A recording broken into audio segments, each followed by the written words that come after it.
Today we're going to look at the Symplex.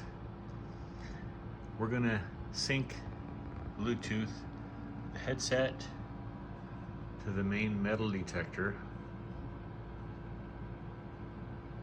It's pretty simple. There's just a few steps involved. Let's take the headset and we turn this on and you hold down this white button at the same time. So until this blue light blinks. To sync it now, we hold these two buttons down at the same time and push. Now you can see the signal right there, it picked up, it's connected. So now it's connected. Let's listen to it and see if it's working. Take a listen to it. You can hear the headset beeping away.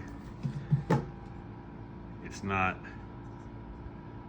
beeping in the room here.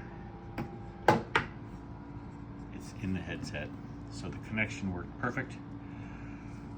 Hope this helps connect your machine too. Don't forget to like and subscribe. Don't forget us on our next project.